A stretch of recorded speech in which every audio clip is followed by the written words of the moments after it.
warahmatullahi wabarakatuh.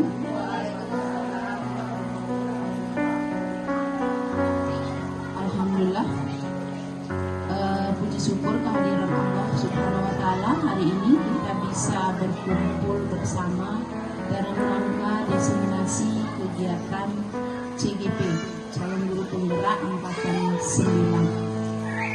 Ibu Kepala Sekolah yang saya hormati, Ibu Dewan Guru yang terlibat di diseminasi hari ini yang saya hormati.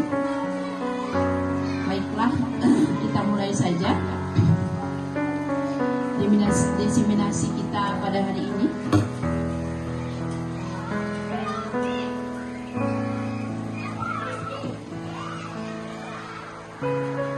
Diseminasi kita pada hari ini berjudul menyebarkan pengalaman dan penerapan budaya positif di sekolah.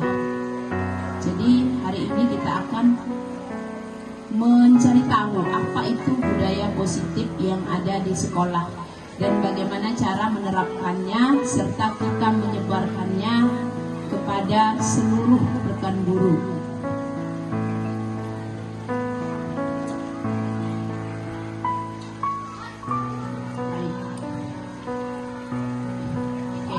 Konsep utama modul budaya positif yang pertama adalah perubahan paradigma belajar, disiplin positif, kebutuhan dasar manusia, motivasi perilaku manusia, posisi kontrol restitusi, keyakinan kelas, dan yang terakhir segitiga restitusi. Apa itu penjelasan dari beberapa budaya positif ini? Konsep tentang budaya positif ini nanti akan dijelaskan satu persatu. Begitu juga dengan penerapannya yang ada di sekolah kita.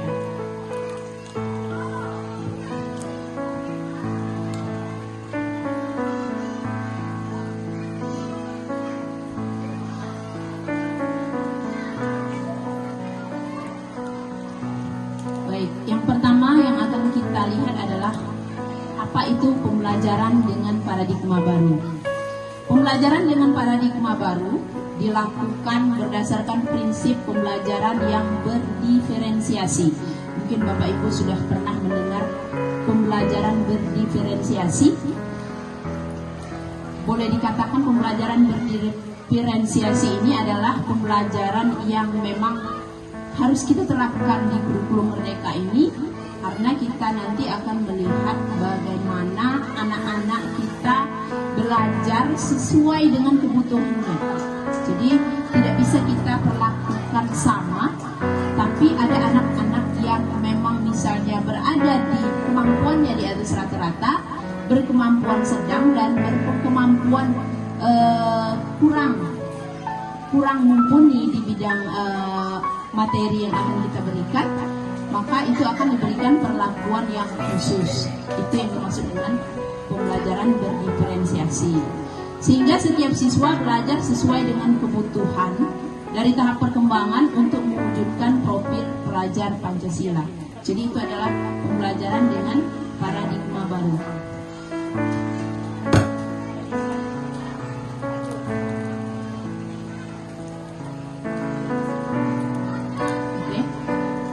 Masuk ke yang kedua, mengenai disiplin positif. Apa arti disiplin?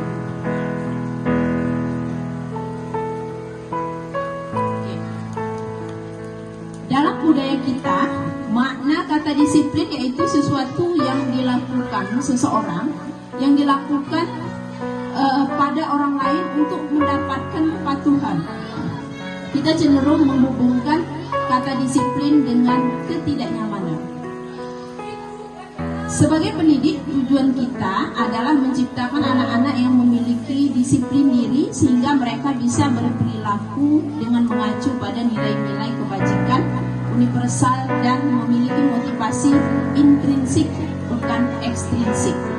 Jadi disiplin positif ini adalah salah satu cara penerapan disiplin yang bertujuan untuk menumbuhkan kesadaran, serta memberdayakan anak untuk melakukan sesuatu tanpa paksaan, ancaman, dan hukuman. Nah, ini sebetulnya kita sudah mengarah kepada bagaimana kita menerapkan budaya positif ini dengan kalau selama ini kita menggunakan hukuman, paksaan, termasuk ancaman. Nah, ini yang akan kita rubah, yang akan saya berikan pada hari ini, bagaimana perubahan itu bisa kita wujudkan.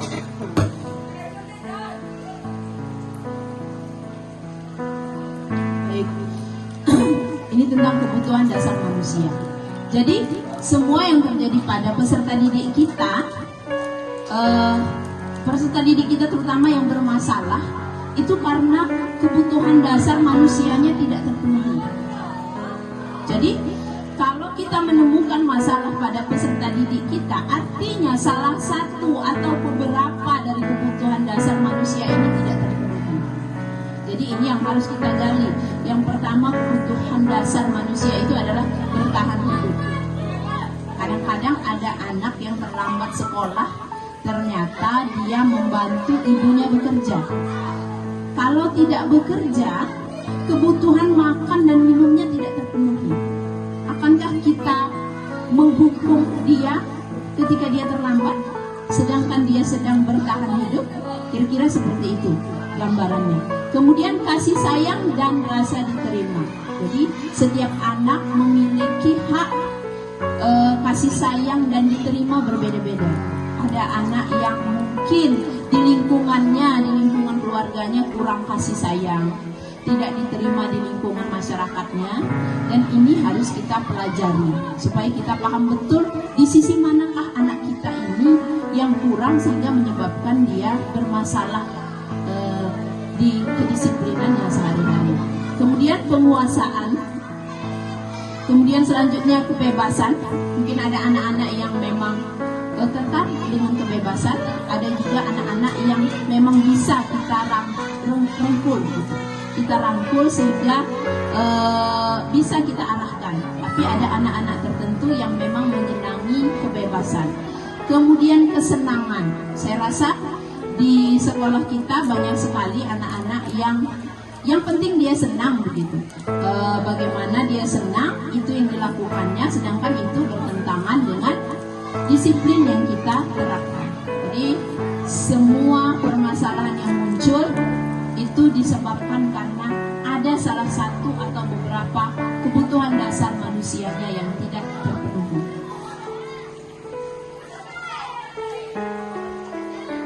Baik.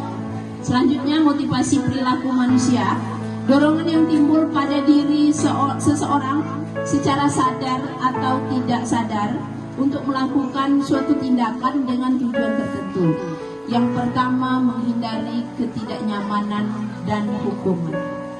Murid melakukan disiplin diri karena takut dihukum. Ini adalah tingkatan terendah dari motivasi perilaku manusia. Jadi ini sifatnya terpaksa ya. Yang terpaksa ini adalah motivasi yang terendah. Kemudian yang kedua, untuk mendapatkan imbalan atau penghargaan dari orang lain. Imbalannya bisa kita contohkan dengan pujian misalnya. Guru memuji siswa yang baik perilakunya. Nah, murid melakukan disiplin diri karena dia menginginkan imbalan. Motivasi ini satu tingkat di atas motivasi yang pertama.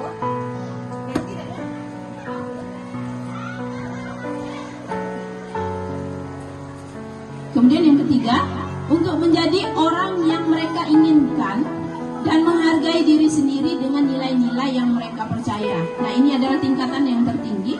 Murid melakukan disiplin diri karena sadar. Sadar ini adalah sesuatu yang susah untuk kita dapatkan, untuk memberikan supaya bagaimana murid itu sadar. Ini adalah yang akan kita lakukan pada hari ini. Sadar akan nilai kebajikan. Ini adalah motivasi yang akan membuat seseorang memiliki disiplin positif. Jadi kita menekankan bagaimana kesadaran itu tumbuh dengan sendirinya tanpa dihukum, tanpa dipaksa, atau tanpa diberikan ancaman.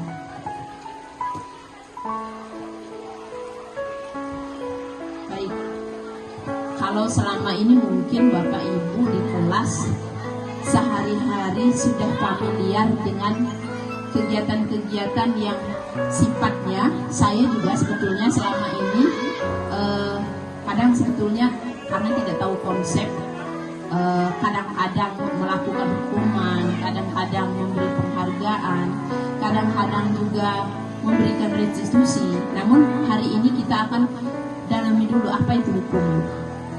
Konsep disiplin dengan identitas gagal ya.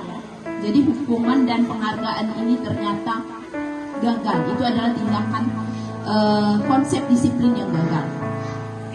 Kalau kita masih melakukannya berarti kita termasuk menerapkan konsep disiplin yang gagal. Nah, hukuman ini menimbulkan rasa menyakitkan, tidak nyaman, murid takut, terasa memaksa, kemudian murid akan menyembunyikan kesalahan, dan murid menjadi rendah diri. Ini adalah konsekuensi dari hukuman. Maksudnya sesuatu yang kita terapkan jika itu bentuknya hukuman, maka akan menimbulkan perasaan yang seperti ini. Kemudian yang kedua, penghargaan. Mungkin Bapak Ibu pernah kalau ada murid yang bisa menjawab pertanyaan, Ibu kasih bintang, oke Ibu kasih permen, atau bisa dalam bentuk tulisan. Baik, oh ya tepuk tangan, ini sangat bagus sekali. Saya maju ke depan, disuruh maju ke depan anaknya. Ini adalah anak yang paling bagus pada hari ini. Nah, ini penghargaan. Kenapa penghargaan ini tergolong disiplin gagal? Karena penghargaan ini, misalnya anak-anak kita kasih bintang. Kalau anak-anak bisa menjawab kita kasih bintang. Pada hari ini Ibu Debbie tidak datang ke sekolah. Ibu Debbie tidak datang ke sekolah, digantikan oleh Ibu Pita. Sehari-hari Ibu Debbie biasanya memberikan bintang pada anak-anak yang bagus. Sedangkan hari ini gurunya diganti. Jadi anak-anak dia akan merasa kehilangan orang yang memberikan penghargaan. Artinya dia terbiasa melakukan kebaikan, melakukan sesuatu yang baik kalau diberikan penghargaan, sesuatu yang harus dia dapatkan, yang membuat dia bangga. Jadi penghargaan ini tidak efektif, merusak hubungan. Kalau Ibu Debbie tidak memberikan penghargaan, atau ada anak yang suatu hari setiap hari dia diberikan penghargaan, pada hari ini dia tidak diberikan, maka dia akan merasa kecewa, alias ada ketergantungan dari penghargaan yang selalu diberikan tadi. Kemudian mematikan kreativitas. Artinya penghargaan ini biasanya hanya didapatkan oleh anak-anak yang cerdas saja, oleh anak-anak yang bagus perilakunya saja. Sedangkan yang tidak bagus perilakunya, tentu saja dia tidak akan berkreativitas, karena dia akan merasa si anu saja yang dikasih. Kita kan nggak golongan yang sering dikasih penghargaan sama ibu guru. Jadi ini mengakibatkan mematikan kreativitas. Kemudian menghukum dengan sistem ranking. Jadi sistem ranking ini adalah hukuman. Ketika anak terbiasa diberikan ranking, pada saat dia gagal, dia akan merasa kecewa, rendah diri. Pernah melihat anak-anak yang pintar, tetapi ketika dia jatuh sekali, dia merasa dirinya tidak berguna lagi. Dia merasa sangat rendah diri, dan itu sangat berakibat fatal untuk kehidupan belajarnya ya. Kemudian merampas hak menghargai dirinya. Nah, ini adalah yang disebabkan oleh perilaku mengenai disiplin tentang penghargaan. Jadi penghargaan dan hukuman ini termasuk konsep disiplin identitas gagal. Ada dua lagi selanjutnya. Nah, ini adalah konsep disiplin dengan identitas sukses. Nah, ini yang akan kita terapkan pada hari ini. Yang pertama itu adalah konsekuensi. Bapak Ibu, konsekuensi ini adalah boleh dikatakan kita menyepakati sesuatu. Kalau sesuatu yang sudah kita sepakati tidak kita laksanakan, artinya siswa dengan rela begitu. Oh, saya sudah melanggar aturan, dan sedangkan aturan ini sudah kita sepakati.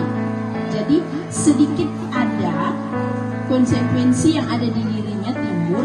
Oh, saya harus menerima ini karena saya melanggar ini. Itu lebih masuk ke dalam diri anak-anak karena ada kesepakatan sebelumnya. Ya, ada kesepakatan sebelumnya. Konsekuensi ini diantaranya adalah penguatan jangka pendek. Penguatan jangka pendek, kemudian perlu monitoring berkelanjutan, kemudian stimulus respon, kemudian murid menghormati peraturan. Yang tadi dijelaskan bahwasanya ini adalah konsekuensi yang harus dia lakukan karena dia melakukan ini, melanggar ini. Kemudian kehilangan waktu untuk mengurangi kesalahan. Nah, ini yang ada di jalur konsekuensi yang termasuk konsep disiplin dengan identitas sukses. Yang perlu dipahami adalah konsekuensi ini adalah sebelumnya kita sudah menanamkan kesepakatan. Artinya ketika dia melanggar, artinya dia harus menerima konsekuensi dari perbuatannya. Dan ini sudah disadari sebelumnya. Nah, masuk ke yang selanjutnya, ini adalah restitusi. Nah, ini adalah yang terakhir yang akan kita lebih gali lebih dalam nanti. Yang pertama, murid tanggung jawab atas perilakunya. Apa itu restitusi? Nanti saya jelaskan. Fokus pada pemecahan masalah jangka panjang. Di restitusi ini tidak ada hukuman, ancaman, juga tidak ada yang namanya kekerasan. Jadi di restitusi ini kita mengajak anak untuk berdiskusi. Bagaimana apa yang dia lakukan, apa yang dia akibatkan dari perbuatannya, dan apa keyakinan yang akan dia lakukan berikutnya. Kemudian murid menghormati dirinya dan orang lain. Karena dia sudah tahu kesalahannya, maka dia akan menghormati dirinya dan juga orang lain. Kemudian teori kontrol, dirinya yang memegang kontrol. Jadi bukan guru yang memegang kontrol. Karena itu sudah tertanam di dalam dirinya, maka ketika ingin melakukan kesalahan, dirinya sendirilah yang akan mengontrol. Oh, ini tidak baik, ini tidak boleh saya lakukan karena ini melanggar disiplin. Kemudian murid bersemangat memperbaiki kesalahan. Nah, ini adalah hasil dari penelitian mengenai bagaimana caranya untuk membangun disiplin positif itu. Ternyata produk restitusi dan konsekuensi ini cukup memberikan pengaruh positif yang besar.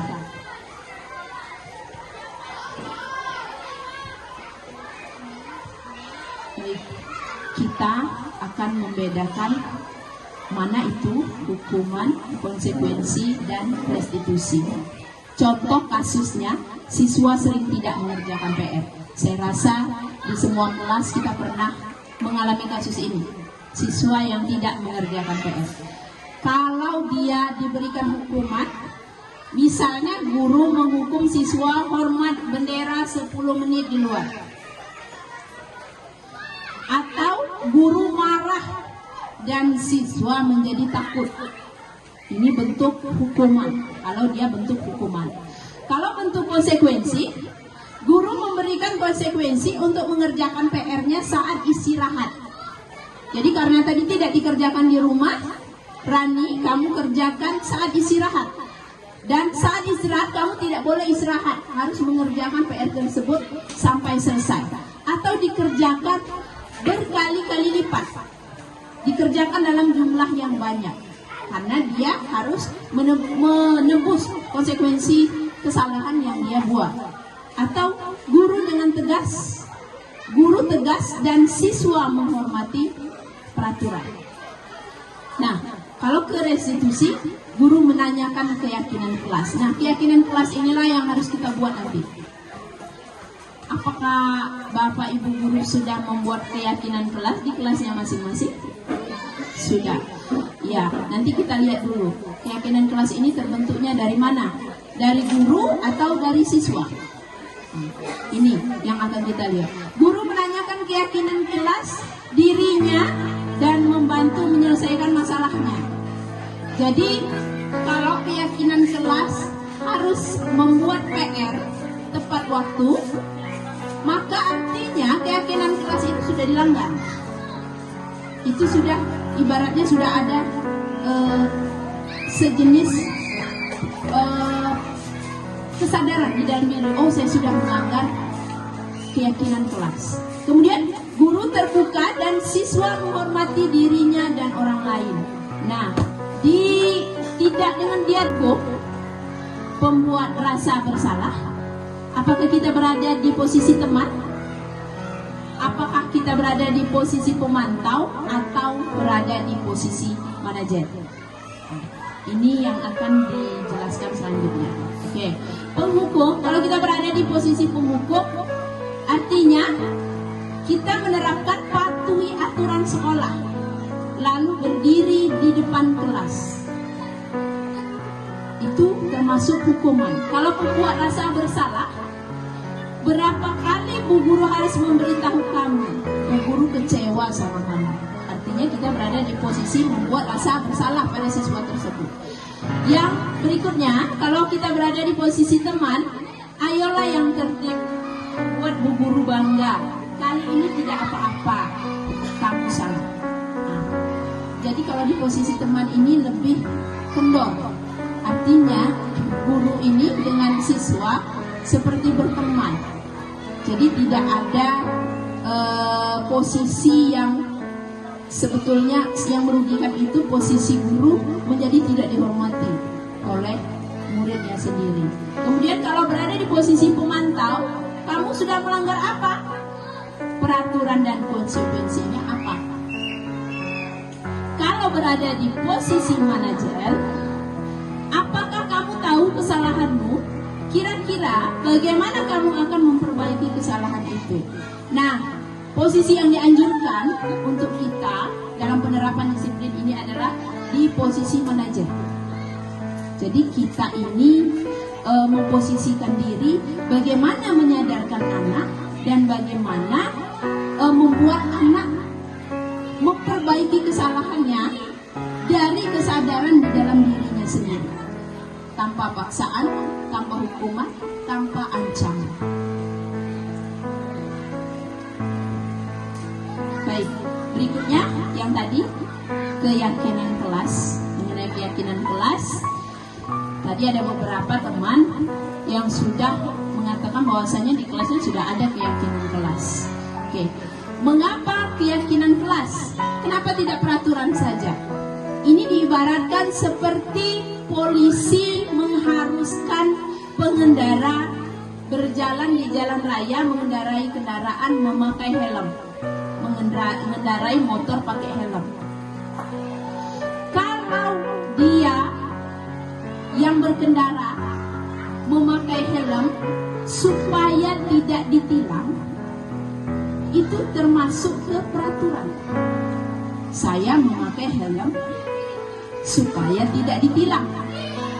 Tapi kalau pengendara berpikir saya memakai helm supaya tidak ditilang dan juga supaya melindungi kepala saya dari benturan kalau terjadi kecelakaan, supaya melindungi tubuh saya dari luka, maka itu termasuk keyakinan. Keyakinan. Artinya dia meyakini bahwasanya sesuatu yang dilarang itu memberi dampak positif dengan dia. Memberikan sesuatu yang justru akan berdampak baik ke dirinya untuk melindunginya. Seperti helm tadi untuk melindungi tubuhnya, kepalanya dari benturan pada saat kecelakaan. Nah, inilah yang membedakan kenapa kita pakai keyakinan kelas. Mengapa tidak peraturan? Peraturan saja. Kalau peraturan lebih sempit kawasannya. Kalau keyakinan kelas ini lebih luas. Baik. Ini adalah contoh kegiatan pada saat membentuk keyakinan kelas. Jadi sebetulnya keyakinan kelas itu bukan dibuat oleh guru, tapi guru mengumpulkan siswa. Kira-kira apa yang perlu kita sepakati pada semester ini? Misalnya, yang pertama, kalau ke sekolah harus berpakaian rapi. Kalau ke sekolah tidak boleh terlambat, harus masuk jam 7.30. Memakai pakaian yang tidak berlebihan.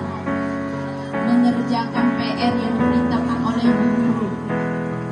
Saya rasa banyak lagi keyakinan kelas yang nantinya akan muncul ketika kita mengkoordinir anak-anak tersebut untuk memunculkan idenya apa yang harus disepakati. Kemudian yang dilakukan oleh ibu guru ini adalah ide-ide tadi ditempel. Ide-ide tadi ditempel di sebuah papan atau di sebuah karton. Jadi keyakinan kelas ini berasal dari pemikiran anak-anak, bukan dari pemikiran guru. Kalau maunya guru dengan maunya anak-anak itu biasanya berbeda. Tapi tetap guru memberikan arahan. Kira-kira keinginan anak-anak ini berlebihan tidak? Kalau dirasa berlebihan, Bu, kami boleh berambut panjang. Oh, itu tidak usah dikabulkan. Diberi saja pengertian bahwasannya kita di sekolah yang laki-laki tak boleh berambut panjang karena akan mengganggu pada saat belajar misalnya.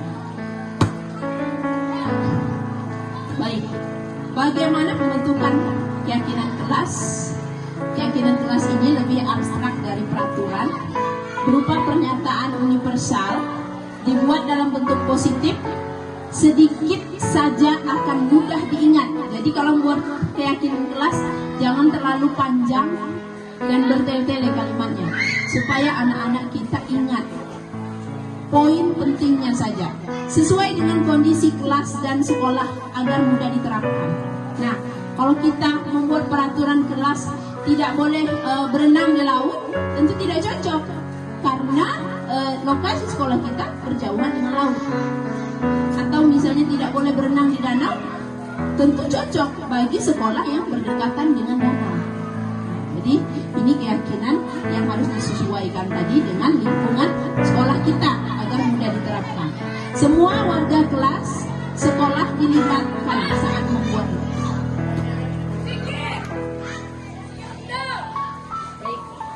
Kita ke segitiga restitusi. Dari tadi kita ngomongin tentang restitusi, namun kita belum paham apa sebenarnya itu yang dimaksud dengan restitusi. Restitusi adalah proses menciptakan kondisi bagi murid untuk memperbaiki kesalahan mereka, sehingga mereka bisa kembali pada kelompok mereka dengan karakter yang kuat. Yang kira-kira yang sudah dipahami kalimat yang awal, menciptakan kondisi bagi murid untuk memperbaiki kesalahan. Ini sudah tergambar kira-kira? Kalau sehingga mereka bisa kembali pada kelompok mereka, ini bagaimana? Ibu Dewi mungkin ada pendapat bagaimana dengan kalimat mereka bisa kembali pada kelompok mereka.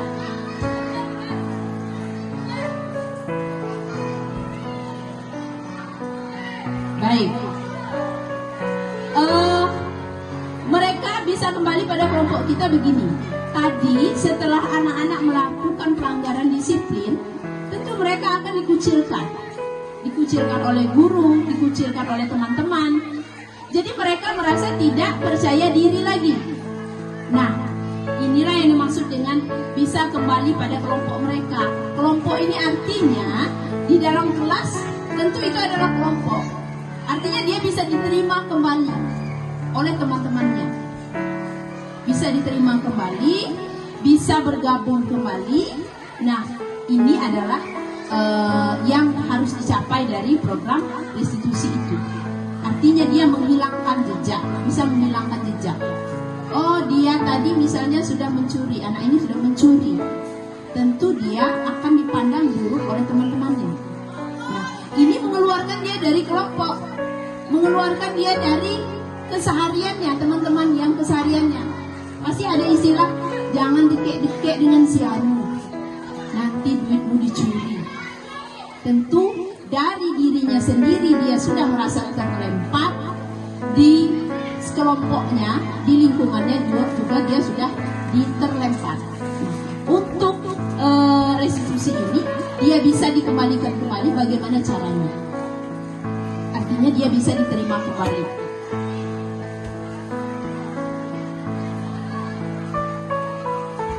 Nah, restitusi bukan untuk menebus kesalahan. Restitusi ini adalah sebuah tawaran dan bukan paksaan. Jadi yang perlu diingat adalah kata kuncinya tawaran. Kita menawarkan kepada anak terima kembali.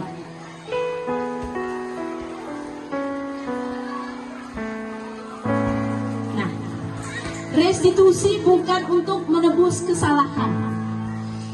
Restitusi ini adalah sebuah tawaran dan bukan paksaan.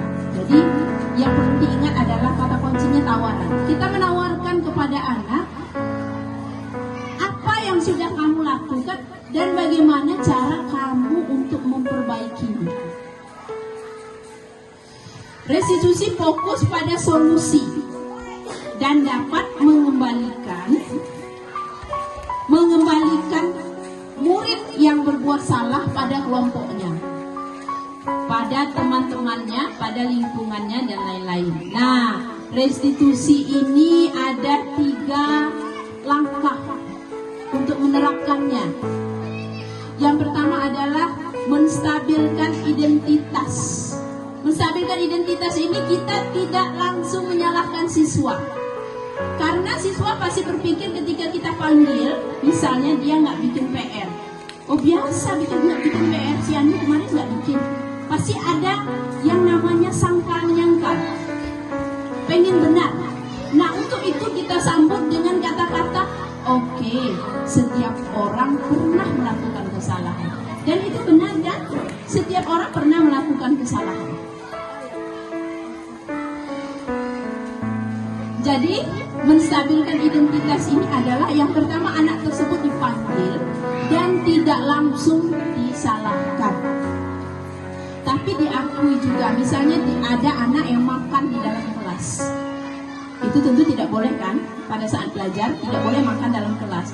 Ketika kita panggil, pasti di dalam hatinya sudah menyiapkan, kan kalau kita tidak makan, kalau anak kelas 1 ngomong kalau kita tidak makan mati gitu, lapar, kita. Nah, yang perlu kita pertama kali yang perlu kita katakan bahwasanya memang makan itu adalah sebuah kebutuhan. Karena kalau kita tidak makan, kita lapar, kita tidak bersemangat belajar. Nah, ini yang harus pertama kali dikatakan. Yang kedua, validasi tindakan yang salah. Nah, tadi kalau makan itu adalah benar, boleh makan, kita membolehkan. Di sinilah kita menarik ketetapannya, boleh makan nak, tapi pada saat istirahat. Makan pun tak boleh di dalam kelas. Coba kalau kita makan tuh ada tempatnya, ada kantin. Bisa kita sambil duduk, tidak sambil diam-diam di bawah meja. Jadi makanan ini yang dimakan ini tidak salah, tapi tempatnya dan waktunya yang salah. Ini yang harus kita tekankan di sini. Jadi validasi tindakan yang salah. Jadi kenapa tindakan tersebut dilarang? Karena tidak pada tempatnya. Harus dijelaskan oleh yang melakukan restitusi ini. Kemudian yang ketiga, menanyakan keyakinan.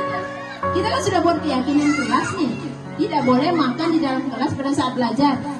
Kira-kira kamu sudah melanggar keyakinan kelas atau belum? Dia pasti menyadari itu. Iya Bu, saya sudah melanggar keyakinan kelas. Di kelas kita tidak boleh makan sambil belajar. Nah, ini yang harus ditanyakan. Dan bagaimana cara memperbaikinya? Besok kalau terjadi lagi, kira-kira bagaimana? Apa yang akan kamu lakukan? Di sini artinya tidak ada paksaan, tidak ada ancaman, tidak ada hukuman. Nah, inilah sebetulnya yang sedang digalakkan oleh pemerintah sekarang. Berkaitan ini cocok atau tidak dengan kita, tapi harus kita lakukan. Jadi saya di sini memberikan diseminasi kepada teman-teman bagaimana caranya untuk melakukan restitusi ini. Restitusi ini adalah tindakan yang harus dilakukan untuk mewujudkan disiplin positif. Seperti ini, saya punya, kemarin mungkin ibu bapak sudah melihat, saya memanggil beberapa anak, itu adalah untuk penerapan restitusi ini. Jadi di kelas saya, Nur Hafizah ini kelas 1B makan di kelas pada saat jam pelajaran. Nah, ini ibu gurunya sudah memanggil, lagi seru-serunya ngecek, tapi ini sebenarnya video, tapi tidak nyambung ke Bluetooth.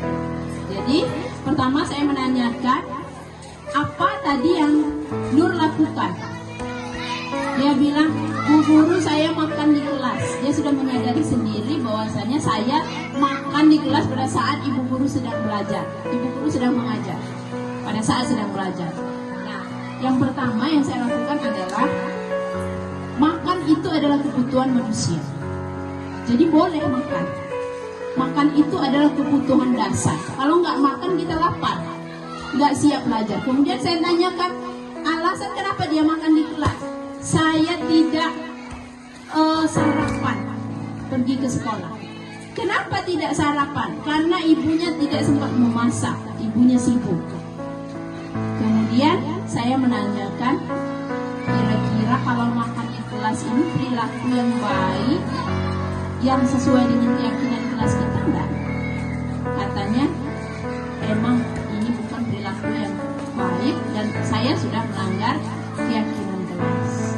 Nah, selanjutnya saya menanyakan kembali keyakinan kelas yang harus dipatuhi terkait makan di kelas bagaimana? Tidak boleh makan di dalam kelas pada saat jam pelajaran. Nah, pada saat itu dia berjanji untuk tidak mengulanginya lagi. Ini kalau ini masalahnya yang ringan ya, yang makan di kelas ini kan ringan. Ada lagi nanti ketemu seperti Ibu Enika kemarin, ketemu yang lebih berat seperti Ibu Debbie, ketemu yang lebih berat, merokok di luar dan sebagainya. Mungkin segitiga restitusi ini bisa diterapkan, tapi dengan pemilihan kata disesuaikan dengan lingkungan kita. Kita berada di lingkungan yang anak-anaknya tidak terlalu lemah lembut. Maksudnya boleh dikatakan kita berada di lingkungan yang agak keras. Artinya ketegasan harus lebih diutamakan lagi. Ketegasan akan bagaimana dia melakukan pelanggaran dan bagaimana cara dia untuk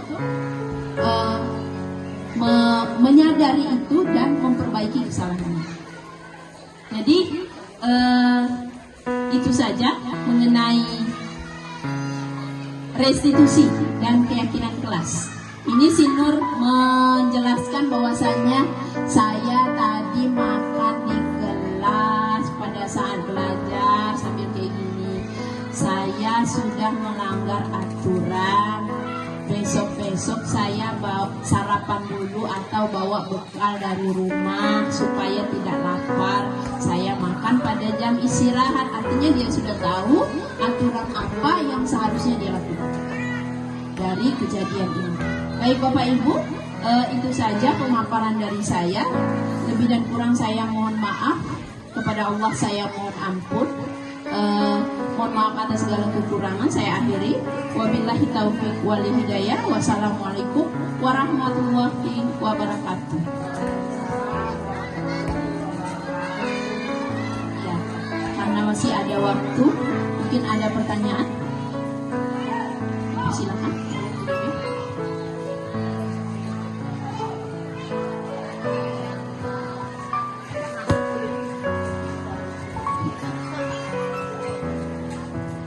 Baik, terima kasih atas kesempatannya.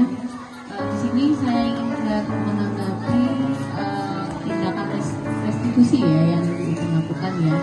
Nah, yang ingin saya tanyakan saat ibu memanggil anak ibu yang bernama Nur Hafiza ini, apakah ibu lakukan sisi anak-anak sedang tidak di dalam kelas, apakah memang dalam kegiatan belajar mengajar berlangsung, kemudian anaknya ibu panggil atau bagaimana? Mungkin bisa dijelaskan. Terima kasih.